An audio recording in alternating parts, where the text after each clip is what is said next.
प्रियंका डॉक्टरी की पढ़ाई कर रही थी, लेकिन उसकी सास कोकिला को उसका डॉक्टर बनना बिल्कुल पसंद नहीं था और वो जानबूझकर उसे घर के कामों में उलझा कर रखती थी। नमस्ते आंटी, प्रियंका घर पर है क्या? क्यों? कौन है तू और तुझे क्या काम है मेरी बहू से? जी, मैं उसकी सहेली नीलम हूँ। कल उसका एग्जाम है ना, और उसने मुझसे कुछ किताबें पढ़ने के लिए मंगाई थी, वही देने आई हूँ। अच्छा, तो तू है नीलम जो सारा दिन फोन पर मेरी बहू के कान भरती रहती है। देख लड़की, अगर आज के बाद तूने मेरी बहू को कुछ उल्टी सीधी पट्टी पढ़ाई तो मुझसे बुरा कोई नहीं होगा। और खबरदार, अगर आज के बाद तूने मेरी बहू को फोन किया या दोबारा इस घर में दिखाई दी। अरे माँ जी, पता नहीं आप किस जमाने की औरत है। मैं तो सिर्फ आपकी बहू की मदद करना चाहती थी, लेकिन क्या करे, बेचारी की फूटी किस्मत है जो उसे आप जैसी सास मिली है। ठीक है, जाती हूँ मैं। हाँ हाँ जा, बड़ी आई मुझे भाषण देने वाली, तेरे जैसी बहुत देखी मैंने। शाम को प्रियंका अपने पति के साथ घर आती है। माँ जी, मेरी सहेली नीलम आई थी क्या? अरे बड़ी बदतमीज है तेरी सहेली, बड़ों से बात करने का जरा भी ढंग नहीं है। उससे तो मैंने डांट के भगा दिया। हे भगवान, अब क्या होगा? कल मेरा एग्जाम है। अरे तेरी इस बेकार की पढ़ाई में क्या रखा है? बड़ी आई डॉक्टर बनने। चुपचाप घर के कामों में ध्यान दे। कल मेरी कुछ सहेली आ रही है, उनकी खातिरदारी में कोई कमी नहीं होनी चाहिए, समझी? जी माँ जी। प्रियंका की सास मुंह फुला के वहां से चली जाती है। प्रियंका का अगला पूरा दिन अपनी सास की सहेलियों की आवभगत और घर के काम में बीत जाता है और प्रियंका एग्जाम नहीं दे पाती। उस रात प्रियंका अपने पति करण को सारी बात बताती है।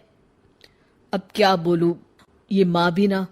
कोई बात नहीं, अब तुम अपना मूड ठीक कर लो, अगली बार अपनी एग्जाम की तैयारी अच्छे से कर लेना। फिर कुछ दिनों के बाद, अरे कोकिला बहन, तेरी बहू है क्या घर पर?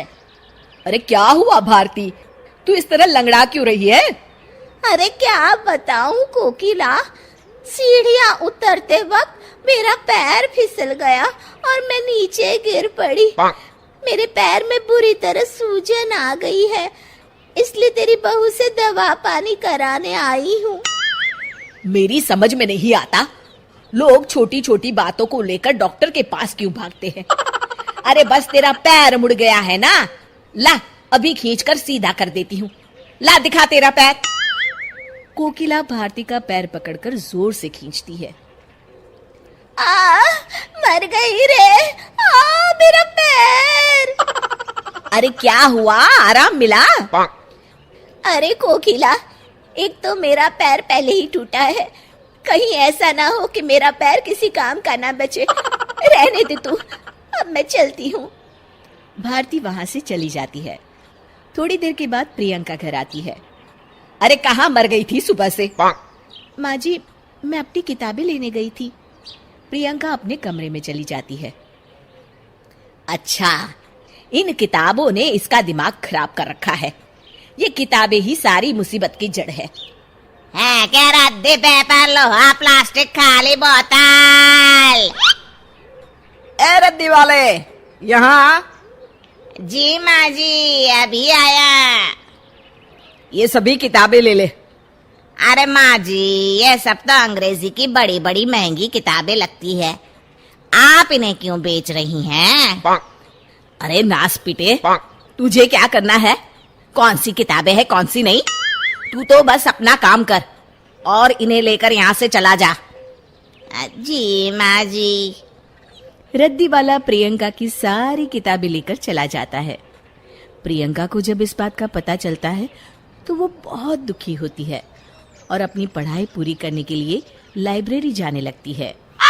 कुछ दिनों के बाद, अरे मर गई रे।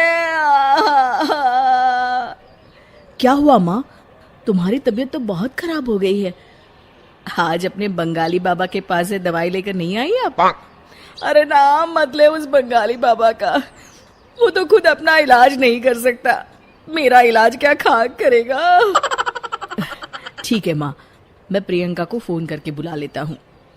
प्रियंका लाइब्रेरी में बैठी पढ़ रही होती है। तभी उसके पति करण का फोन आता है। जी बोलिए करण। माँ की तबीयत ठीक नहीं है, तुम जल्दी घर आ जाओ ना। जी मैं अभी आती हूँ। थोड़ी देर के बाद प्रियंका घर पहुंचती है। क्या हुआ माँ जी? सुबह से माँ की तबीयत ठीक नहीं है। फिक्र मत कीजिए माँ जी, आप मुझे एक बार अपना चेकअप करने दीजिए, सब ठीक हो जाएगा। अच्छा ठीक है बहू, जैसी तेरी मर्जी। प्रियंका कोकिला का चेकअप करती है। शुक्र मनाइए माँ जी कि आपकी बीमारी वक्त रहते पता चल गई है, वरना आपका ये इन्फेक्शन फैल जाता और लेने के देने पड़ जाते। प्रियंका अपनी सास को एक इंजेक्शन लगा देती है और कुछ दवाइयाँ खाने के लिए दे देती है।